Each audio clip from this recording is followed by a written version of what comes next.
Welcome on into NASCAR Mailbox. I am Frontstretch.com's Jared Haas here, diving into questions that you have asked. And boy, did we have an eventful weekend after Phoenix Raceway. Let us dive right in. Now, NASCAR announced on Wednesday that they had a penalty report, and it is hefty. And it involved 6 teams and included a whopping 525 points to penalize the teams between 6 different teams, 425 driver points. The maximum that you can get in a race is 60 points. Let me remind you of that again, that NASCAR laid down the law, especially with one type of issue, with the Louverts.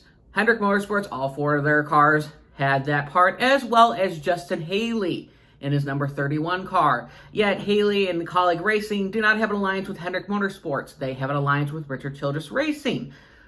Haley doesn't even have 100 points. He only had 60 before the penalty. Now he has negative 40 points in the standings.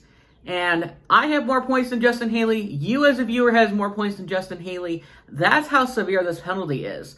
But in the grand scheme of this 2023 season, William Byron's already going to be locked into the playoffs. His wins are he still has his wins. He's not going to have those playoff points, really. 10 playoff points deducted for those drivers. But in the grand scheme, Hendrick Motorsports, likely all 4 cars are going to make the chase. Seemed it was more of an experiment that they were trying to do with the Louverts to see what they can get through and what they can't. And NASCAR, they don't mess around with these penalties. And what we've seen with the next-gen cars, penalties have been pretty consistent when you mess with these cars. Usually about 100 points, and the suspension of crew members is in line. So, what does Hendrick do after this? Well, they are obviously appealing the penalty. So they're going to try to keep their crew chiefs within the next week here at Atlanta Motor Speedway. But if this appeal gets denied, it is going to be the single most monetary fine that a team has ever faced. $400,000 between the 4 Hendrick cars that got penalized. Denny Hamlin has been an outspoken person in the media, and especially on social media. And that is a good thing for the sport of NASCAR, bringing out the personalities. Understandably, though, it wasn't with the NASCAR in line, and they wanted to penalize him with that. But you've got to realize the sport of NASCAR, personalities is a big, important thing. And Hamlin admitted that, and of what he did to Ross Chastain. The question is more, what are the statutes and limitations on this? Let's say, for example, if Denny Hamlin didn't mention this till after Atlanta. There was rumors of, hey, maybe he did or not, of taking out Ross Chastain. Would he have been penalized then? Or even if it was a year down the road, let's just say he revisited Phoenix in spring of 2024, and Hamlin said, yeah, in the finish, I didn't really have a good finish because I want to take Ross Chastain with him to the back of the pack. What does NASCAR do in those situations? It seemed like that was NASCAR put themselves in the box of being consistent with this penalty. Not really a good-looking penalty to have Hamlin basically admit that he did something wrong.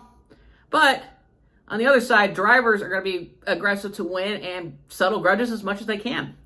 And that's part of the personality of it. And Ross Chastain and Denny Hamlin have a pretty long and recent history of battling hard against each other, especially after Gateway, especially after we saw at Pocono. Understandably, even on pit road after the race, Hamlin and Ross Chastain brought it to a truce.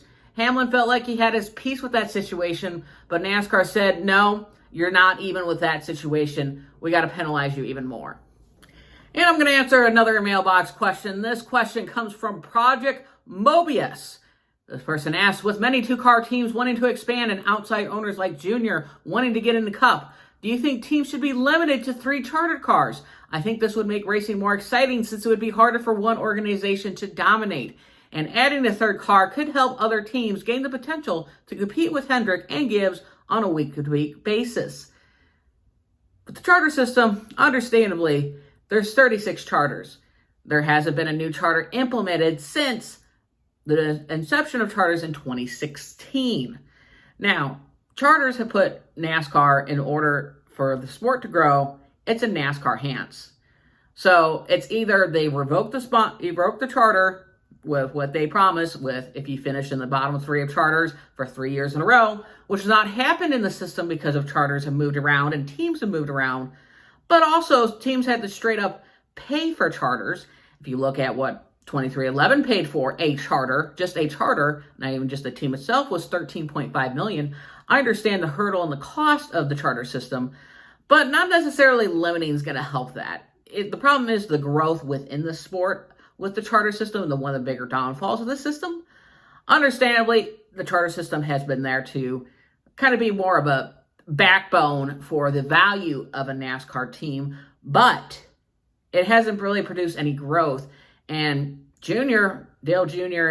is a pretty big person in racing, and wouldn't be surprised if he had the available charters to get 4 teams. It's not the answer, and it's just an answer to a problem that isn't going to solve anything. Yes, I mean, more teams is going to be more helpful and more opportunities for less monopolies to happen like Hendrick and Joe Gibbs racing, but this is not the end-all, be-all of the solution to the charters. And that is it, everyone, from NASCAR Mailbox. Make sure to check out the next week's video after we recap the action at Atlanta Motor Speedway. Watch out for that pit road. Pit road entry starts at the beginning of Turn 3. And from then, as always, have a great race weekend. This is Brayton Laster. Make sure to hit that subscribe button, check out one of the awesome videos right beside me, and go to Frontstretch.com for more awesome racing-related content.